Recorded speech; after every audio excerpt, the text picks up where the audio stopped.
अस्सलाम वालेकुम व्यूअर्स, आ गई एक और वीडियो। आज की वीडियो में जो आप गेट देख रहे हैं ये काफ़ी सारे गेट होंगे और जो भाइयों ने हमसे बनाए होंगे पूरे पाकिस्तान में ये गेट जो डिलीवर किए हैं उनमें से कुछ गेटों की झलक है ये। तो वीडियो बनाने का मकसद ये है कि आप इनमें से गेट वगैरह देखें, अपना जो भी गेट आपका हो फिर हमें कमेंट्स में बताएं कि ये गेट है और ये वहाँ पे पहुँचा है और अच्छा था बुरा था जैसा भी था, मतलब जो भी आप कमेंट्स करना चाहें तो कमेंट लाजमी करें ताकि हमें भी पता चले कि हमने जो गेट बना के दिए हैं भाइयों को वो कैसे हैं। क्योंकि कई भाइयों के मैसेज आए हैं हमारे पास, यूट्यूब पर कई भाइयों के मैसेज आते हैं तो अपना बता देते हैं गेट के बारे में, और कईयों के नहीं आते। तो दोबारा से आप एक दफ़ा हमारी ये वीडियो देखकर अपने गेट की तो हमें लाजमी कमेंट्स करें ताकि हमें भी पता चलता रहे कि हमने कैसा काम किया और आपको कैसा लगा है। और लोग भी आपके कमेंट्स देखेंगे तो उनको भी पता चल जाएगा कि ये कैसा काम करते हैं, तो इस तरह हमारा काम भी और भी बढ़े।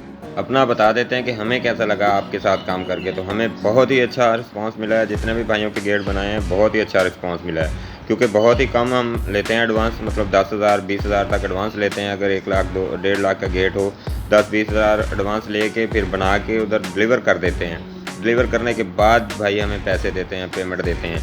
तो इस हवाले से भी हमें कभी मुश्किल नहीं आई। बड़ा अल्लाह का शुक्र है कि जिस भाई के पास भी गया है गेट, कभी किसी ने पेमेंट के बारे में कोई टेंशन नहीं दी हमें। मतलब किसी भाई ने भी टेंशन नहीं दी, टाइम से पैसे दे दिए। जैसे ही गेट पहुंचता है फ़ौरन से हमें पेमेंट कर देते हैं, वरना बहुत ही मुश्किल काम होता है इस तरह करना। लेकिन अल्लाह का शुक्र है कि बहुत ही अच्छा काम चल रहा है। आप सब भाइयों के तावन का बहुत बहुत शुक्रिया। तो इंशाल्लाह इसी तरह एक दिन ब्रांड बन जाएगा हमारा चैनल आपके तावन से इंशाल्लाह।